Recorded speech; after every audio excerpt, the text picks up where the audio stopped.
नमस्कार बच्चों, ई हिंदी शाला में एक बार फिर से आप सभी का स्वागत है।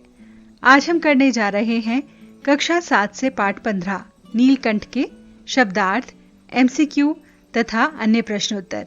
तो वीडियो के अंत तक अवश्य बने रहिएगा ताकि पाठ की संपूर्ण जानकारी आप तक पहुंच सके। तो चलिए सबसे पहले जानते हैं इस पाठ के शब्दार्थ। अतिथि यानी मेहमान, चिड़ीमार पक्षी को पकड़ने वाला, शावक पक्षी का बच्चा। खासियत यानी विशेषता, अनुसरण का अर्थ है पीछे पीछे चलना। दुर्बलता यानी कमजोरी। आविर्भूत किसी के सामने प्रकट होना। नवागंतुक यानी नया नया आया हुआ। आक्रमण हमले को कहते हैं। मार्जरी यानी बिल्ली। सघन का अर्थ होता है घना। 12 यानी बार बार। मूंजी दुष्ट को कहा जाता है और मुनासिब का अर्थ है उचित। अगला शब्द है बंकिम यानी टेढ़ी। नीलाभ नीले रंग की चमक को कहते हैं। भंगिमा का अर्थ है मुद्रा यानी जेस्चर। द्यूत द्यूत चमक को कहा जाता है। मंथर का अर्थ होता है धीमी यानी स्लो। सहचारिणी साथ चलने वाली। व्यथा पीड़ा या कष्ट को कहा जाता है। निश्चेष्ट का अर्थ है बेहोश यानी जो चेष्टा ना करे, कोई हिले डुले नहीं। उष्णता गर्मी को कहते हैं। आर्त कृंदन यानी कि दर्द भरी आवाज में चीखना या रोना। चंचू प्रहार चोंच से वार करना। अधर यानी बीच में। मेघ बादल को कहते हैं। नित्य का अर्थ होता है हर रोज या प्रतिदिन। पैनी यानी तेज। अगला शब्द है हौले। हौले का अर्थ होता है स्लोली यानी धीरे। द्वेष ईर्ष्या को कहते हैं। मंजरी यानी आम का बौर। आम के पेड़ पे जो छोटे छोटे फूल लगते हैं फल लगने से पहले, उसे बौर कहा जाता है। विरल यानी बहुत कम। सुरम्य सुंदर या मनोहर। पुष्पित का अर्थ है फूलों से लदा हुआ। पल्लवित पत्तों से भरा हुआ।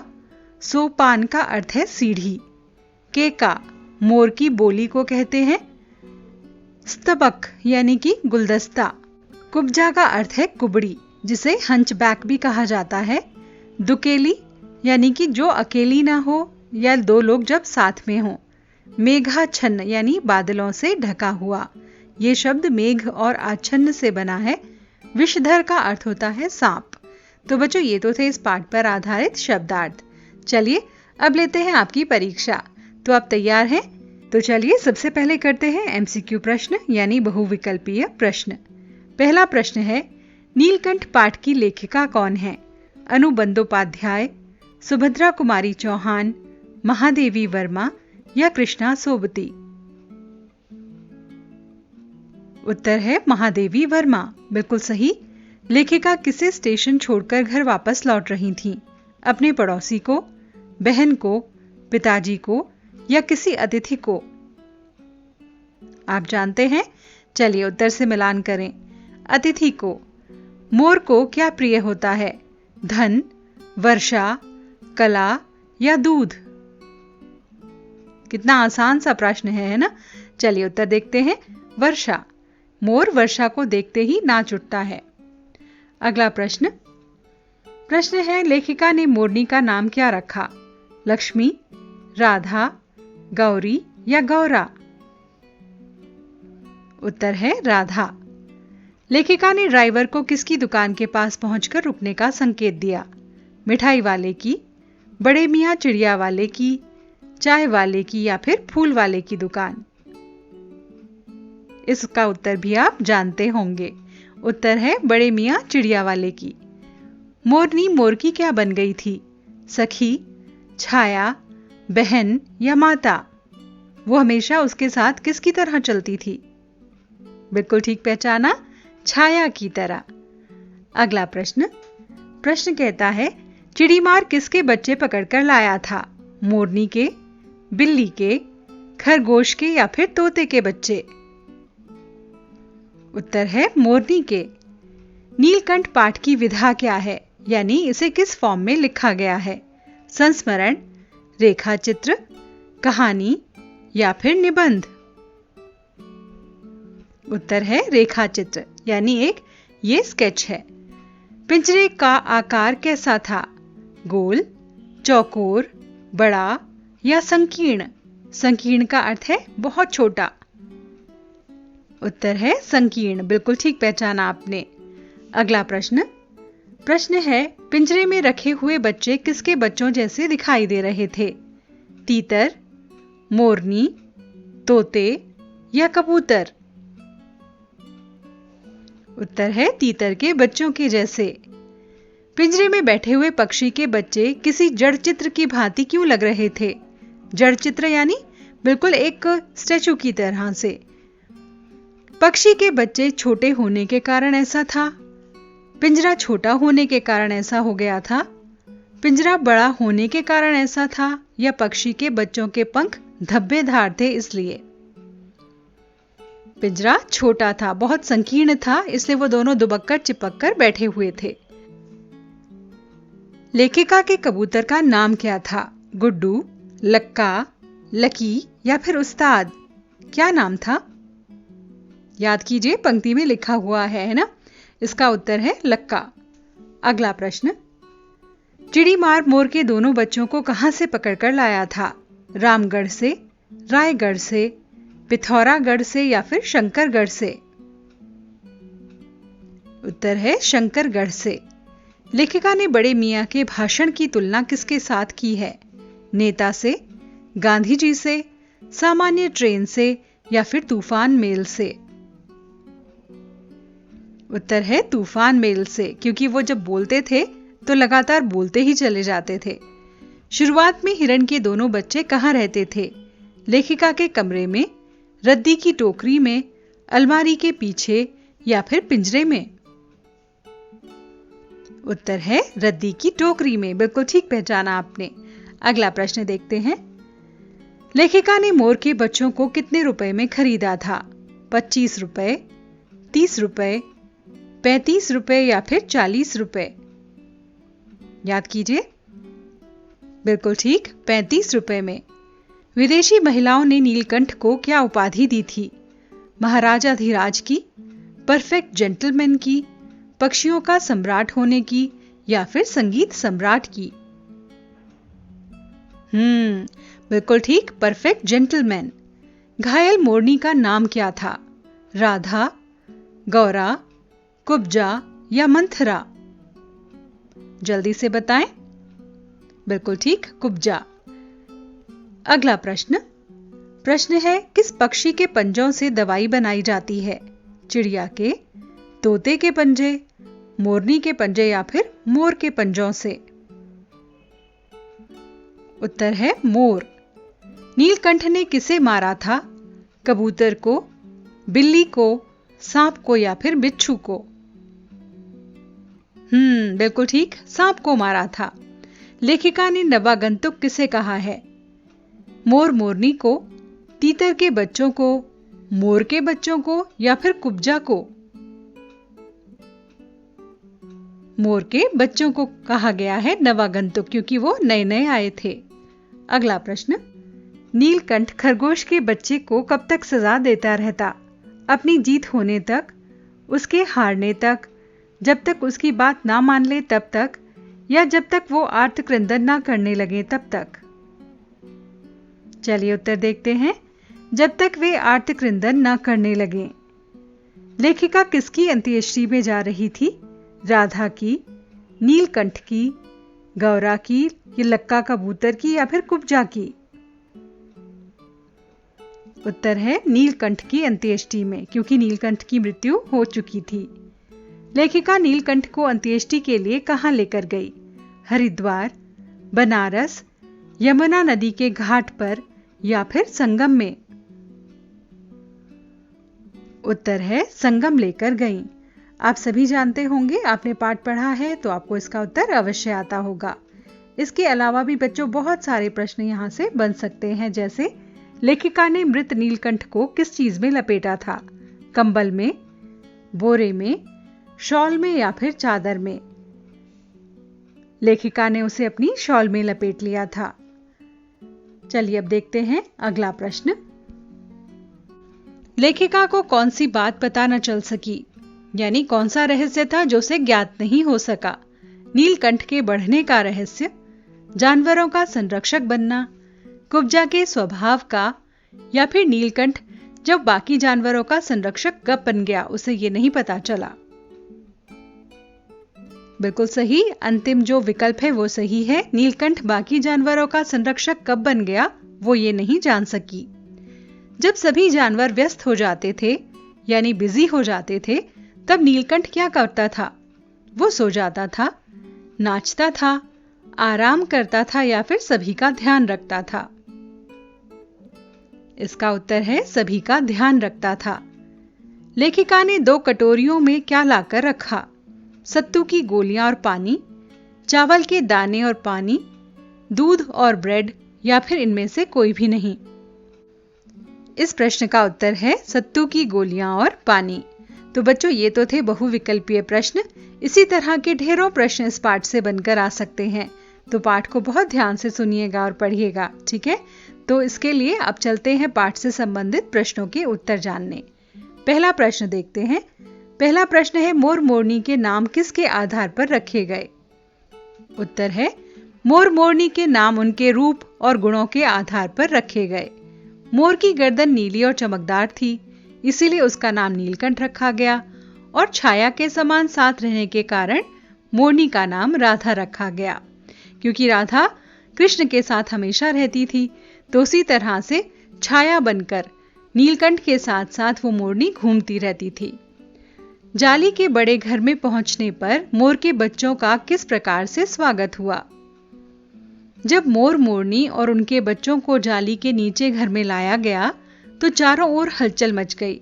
लक्का कबूतर ने नाचना छोड़कर उनके चारों ओर घूमते हुए उनका निरीक्षण करना शुरू कर दिया। खरगोश उन्हें देखने लगे, तोते एक आंख बंद करके परीक्षण करने लगे, छोटे खरगोश उनके चारों ओर उछल कूद मचाने लगे। अगला प्रश्न देखें। प्रश्न है, लेखिका को नीलकंठ की कौन कौन सी चेष्टाएं बहुत भाती थीं? यानी वो जो हरकतें करता था उसमें से कौन कौन सी उसे बहुत अच्छी लगती थीं? चलिए उत्तर देखें। नीलकंठ जितना सुंदर था उतनी ही सुंदर उसकी चेष्टाएं भी थीं। पंखों का सतरंगी मंडलाकार छाता तानकर नृत्य की भंगिमा में जब वो खड़ा हो जाता था वो लेखिका को बड़ा सुंदर लगता था। हथेली पर रखे हुए भुने चने कोमलता से धीरे धीरे उठाकर खाना भी उन्हें अच्छा लगता था। मोर के गर्जन की ताल पर नृत्य करना और वर्षा की बूंदों की रिमझिमाहट तेज होने पर उसका वेग बढ़ते चले जाना, यानी तेज गति में अपना नृत्य करना, नीलकंठ की ये सभी चेष्टाएं लेखिका को बहुत भाती थीं। अगला प्रश्न है, जालीदार घर में रहने वाले सभी जीव एक दूसरे के मित्र बन गए थे, पर कुब्जा के साथ ऐसा संभव क्यों नहीं हो पाया? क्या कारण था कि वो लोगों की मित्र नहीं बन पाई? कुब्जा अपने नाम के अनुरूप स्वभाव से ईर्ष्यालु थी, मतलब वो जलन रखती थी। इसके विपरीत जाली घर के सभी पशु पक्षी मिलनसार स्वभाव के थे। वो आपस में प्रेम के साथ मिलजुल कर रहते थे। वह राधा और नीलकंठ की मित्रता से भी ईर्ष्या रखती थी। वह स्वयं नीलकंठ का साथ चाहती थी। उसने सभी पशु पक्षियों को अपनी चोंच से घायल किया हुआ था। उसने राधा को घायल करके उसके अंडों को भी नष्ट कर दिया था। यही कारण था कि जिससे सब उससे दूर दूर रहते थे। नीलकंठ भी डर के मारे उससे दूर भागने लगा था। अगला प्रश्न, इस आनंदोत्सव की रागिनी में बेमेल स्वर कैसे बज उठा? इस वाक्य को हम देखें तो पता चलता है कि किस घटना की ओर संकेत करता है। क्या आप जानते हैं कौन सी घटना है? इस वाक्य में लेखिका के द्वारा कुब्जा मोरनी को लाने की ओर संकेत किया गया है। कुब्जा मोरनी के आने से पहले नीलकंठ, राधा और अन्य पशु पक्षी बहुत प्रेम से मिलजुल कर एक साथ रहते थे, जिसे लेखिका ने आनंद उत्सव की रागिनी कहा है। लेकिन कुब्जा मोरनी के आने पर वहां अशांति फैल गई थी। वह स्वभाव से बहुत ईर्ष्यालु थी। इस कारण से वह नीलकंठ और राधा को एक साथ नहीं देख पाती थी। उसने राधा के सारे अंडे तोड़ डाले थे। नीलकंठ अप्रसन्न रहने लगा था और यही कारण था उसकी मृत्यु का भी। अगला प्रश्न, वसंत ऋतु में नीलकंठ के लिए जालीदार घर में बंद रहना असहनीय क्यों हो जाता था? क्या कारण था कि वो वहां बंद नहीं रहना चाहता था? आप सभी जानते हैं कि मोर को बारिश बहुत पसंद आती है, लेकिन वसंत ऋतु में ऐसा क्या बात हो सकती है? चलिए देखते हैं। नीलकंठ को फलों के वृक्षों से भी अधिक सुगंधित और खिले पत्तों वाले पेड़ भाते थे। वसंत में जब आम के वृक्ष मंजरियों से लद जाते, अशोक का पेड़ नए गुलाबी पत्तों से भर जाता, तब वह बाड़े में स्वयं को रोक नहीं पाता। वह अधीर हो उठता और जाली घर से निकलने के लिए छटपटाने लग जाता था। अगला प्रश्न, नीलकंठ ने खरगोश के बच्चों को सांप से किस तरह बचाया? इस घटना के आधार पर नीलकंठ के स्वभाव की विशेषताओं का उल्लेख कीजिए। चलिए देखते हैं। जब नीलकंठ ने खरगोश की चीख सुनी तो वह जल्दी से सांप के पास आया। नीलकंठ सांप के फन को पंजे से दबाकर चोंच से प्रहार करने लगा। सांप की पकड़ ढीली होते ही खरगोश के शावक बाहर आ गए। इससे नीलकंठ के स्वभाव की निम्नलिखित विशेषताएं प्रकट होती हैं कि नीलकंठ दयालु स्वभाव का था। उसने सांप के टुकड़े टुकड़े करके खरगोश शावक को बचाया। वह सभी पक्षियों के साथ मेल जोल से रहता था। अन्य जीव जंतुओं को वह अपना संरक्षण प्रदान करता था, यानी सभी की रक्षा करता था। तो बच्चों, ये थे इस पाठ के प्रश्नोत्तर। चलिए अब देखते हैं भाषा की बात से प्रश्न। प्रश्न है, रूप शब्द से कुरूप, स्वरूप, बहुरूप इत्यादि शब्द बनते हैं। इसी प्रकार नीचे लिखे गए शब्दों से अन्य शब्द बनाओ। गंध, गंध से क्या बन सकता है? दुर्गंध, सुगंध, गंधक इत्यादि। रंग से रंग बिरंगा, बदरंग, रंगीन, रंगीला, इस तरह के शब्द बनाए जा सकते हैं। फल से सफल, सुफल, असफल, निष्फल इत्यादि। ज्ञान, ज्ञान से ज्ञानी बन सकता है। अज्ञान, सद्ज्ञान, विज्ञान और वैज्ञानिक इत्यादि बनाए जा सकते हैं। चलिए अगला प्रश्न देखते हैं। विस्मयाभिभूत शब्द विस्मय और अभिभूत दो शब्दों के मेल से बना है। इसमें विस्मय के य के साथ अभिभूत के अ के मिलने से या की ध्वनि निकली है। अ आदि वर्ण है। ये सभी वर्ण ध्वनियों में व्याप्त होता है, यानी सभी में इसकी आवाज हमें सुनाई देती है। व्यंजन वर्णों में इसके योग को स्पष्ट रूप से देखा जा सकता है। जैसे जब हम क बोलते हैं तो क में अ की ध्वनि सुनाई देती है। अ की मात्रा का चिन्ह आप देख ही सकते हैं, इससे आप परिचित हैं। और अ की भांति ही किसी शब्द में आ के जुड़ने से आकार की मात्रा भी लगती है, यानी आ की मात्रा लग जाती है। जैसे मंडल में आकार जब शब्द जुड़े तो मंडलाकार हो जाता है। जो आ लिखा हुआ था आकार का, वो मात्रा का रूप ले लेता है। तो ये क्या होता है? इन दोनों को जब हम मिलाकर लिखते हैं तो उसे हम संधि कहते हैं, और दोनों को अलग करके लिखने को संधि विग्रह कहते हैं। चलिए नीचे देखते हैं कौन कौन से शब्द हैं जिनकी हमें संधि करनी है, यानी उन्हें मिलाकर लिखना है, और किनका विग्रह करना है। इसका अर्थ है उन्हें अलग अलग करना है। जैसे नील और आभ, इससे बनेगा नीलाभ। नव और आगंतुक से नवागंतुक। अब सिंहासन में कौन सी आवाजें हैं? सिंह और आसन। मेघाच्छन्न, यहां मेघ और आच्छन्न। तो आप इस प्रकार से ऐसे शब्दों को ढूंढ सकते हैं पुस्तक से जिनमें इस प्रकार से संधि की गई हो। उनका विच्छेद करके भी देखिएगा। तो बच्चों, हमें आशा है कि पाठ आपको समझ आ गया होगा। लगभग सभी प्रश्नों के उत्तर आप दे पा रहे होंगे। इसी प्रकार के वीडियो देखने के लिए हमारे चैनल को सब्सक्राइब करना मत भूलिएगा। यदि वीडियो पसंद आया है तो इसे लाइक और शेयर अवश्य कीजिएगा। नए वीडियो के साथ शीघ्र ही आपसे फिर से मुलाकात होगी। तब तक के लिए आपसे विदा चाहते हैं। विदा।